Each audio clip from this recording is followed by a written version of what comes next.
नमस्कार, आपण पाहत आहात लोकांक्षा न्यूज। येणाऱ्या नागपूरच्या अधिवेशनामध्ये, डिसेंबरच्या अधिवेशनामध्ये जो आतापर्यंतच्या कुठल्याही सरकारने, देशातल्या कुठल्याही सरकारने आणि जगातल्या केवळ 80 सरकारांनी, 80 देशांनी, 192 देशापैकी 80 देशांनी जो कायदा तयार केला, भारतात कुठल्याही सरकारने हा कायदा तयार केला नाही, कुठल्याही राज्य सरकारने हा कायदा तयार केला नाही।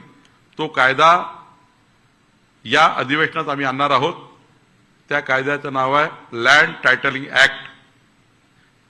त्यांनी हा कायदा आल्यानंतर जे प्रॉपर्टी कार्ड तुम्हाला मिळणार आहे, त्या प्रॉपर्टी कार्डवर तुमचं घर, त्याची संपूर्ण माहिती, यापूर्वीचे सर्व मालक यामध्ये येणार नाही, एकटाच मालक आज होईल।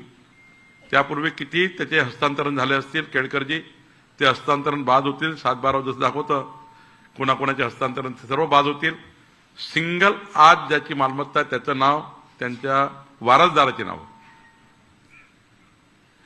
मालमत्तेची संपूर्ण डेटा, जमाबंदी आयुक्ताचा पूर्ण डेटा, म्हणजे घराची लांबी किती, रुंदी किती, उंची किती, प्लॉट किती, सर्व डेटा, आपल्या घराची जे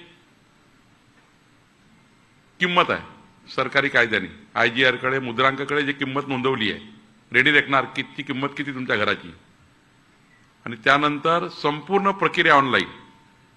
तुमचं प्रॉपर्टी कार्ड ट्रान्सफर करायचं असेल तर ऑनलाईन, पुन्हा तहसील कार्यालयात, IGR कार्यालयात जायची गरज नाही। त्या प्रॉपर्टी कार्डवर ट्रान्सफर प्रक्रिया पूर्ण सुलभ राहील। आणि खाली गव्हर्नमेंट गॅरंटीड प्रॉपर्टी कार्ड, म्हणजे दुबईला जशी गव्हर्नमेंट गॅरंटीचा स्टॅम्प असतो, त्या प्रॉपर्टी कार्डला कुठलीही बँक डायरेक्ट कॅश प्रॉपर्टी म्हणून डिक्लेअर होईल। तुम्ही त्या प्रॉपर्टीच्या 70% 80% लोन ऑनलाईन घेऊ शकाल। आणि निश्चित प्रॉपर्टी कार्ड हे तुम्हाला जे मिळेल, तुम्ही अमेरिकेत असाल, तुम्ही जगातल्या कुठल्याही देशात असाल, त्या देशात जाऊन तुमचं प्रॉपर्टी कार्ड ऑनलाईन तुम्ही त्यावर कॅश मिळवू शकाल। तुमचं प्रॉपर्टी कार्ड एक प्रकारचं तुमचं जे बँकेचं कार्ड असतं, जे बँकेत पैसे डिपॉझिट असल्यानंतर आपल्याला जे कार्ड मिळतं, 2 प्रकारचे कार्ड, डेबिट कार्ड आणि क्रेडिट कार्ड। जसं पैसे बँकेत असल्यावर डेबिट कार्ड आणि क्रेडिट कार्ड मिळतं, तुमची प्रॉपर्टी तुमचं डेबिट आणि क्रेडिट कार्ड राहणार आहे। आणि त्यामुळं असं प्रॉपर्टी कार्ड, असा कायदा ज्याला government guaranteed property card, land titling कायदा या राज्यामध्ये येणार आहे।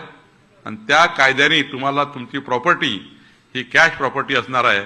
आणि ती प्रॉपर्टी जगातल्या कुठल्याही देशातनं तुम्हाला या ठिकाणी आपल्या प्रॉपर्टीचे व्यवहार करू शकेल। जगातले कुठलेही इन्व्हेस्टमेंट तुमच्या प्रॉपर्टी होऊ शकेल। जगात दुबईतनं सुद्धा तुमची प्रॉपर्टी बुक होऊ शकेल। जगातल्या कुठल्याही कंपनीला या कंपनीमध्ये शेअर टाकता येतील।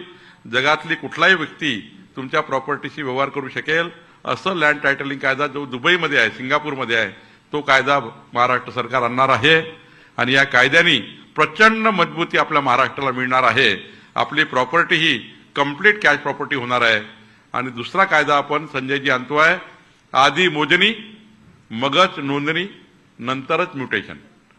मोजणी केल्याशिवाय नोंदणी नाही, कारण मोजणी केली नाही, नोंदणी केली तर तुमचा फ्लॅट किती आहे, 1000 स्क्वेअर फीटचा फ्लॅट बिल्डर विकतात 1200, पण तिथे किती आहे, मोजणी केल्याशिवाय कुठलंही ट्रान्झॅक्शन नाही।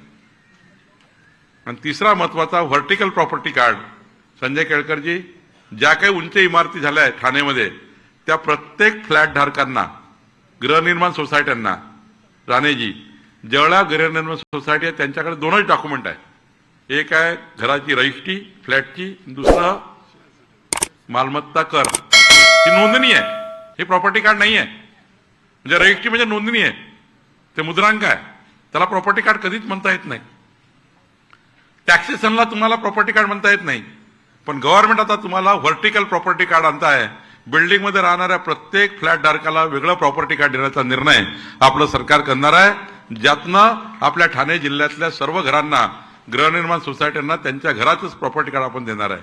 आणि त्यामुळं आपण या राज्यातल्या अत्यंत महत्वाच्या भूमिकेमध्ये आहोत। देवेंद्र फडणवीसचं सरकार, आपलं सरकार, ज्या अपेक्षा आशा जनतेच्या त्या पूर्ण करणार आहे। देईल, गरज पडली तर कायदे बदलू, गरज पडली तर नियमावली बदलू, गरज पडली तर जे काय वाटेल ते करू, पण जनतेला आम्ही या ठिकाणी उद्ध्वस्त होऊ देणार नाही. लोकाभिमुख सरकार म्हणून काम करू एवढंच वचन देतो. ज्या अशा अपेक्षा तुमच्या देवेंद्र फडणवीसचं सरकार आणण्याकरता होत्या त्या अशा अपेक्षा आम्ही पूर्ण करू एवढंच या ठिकाणी सांगतो. आणि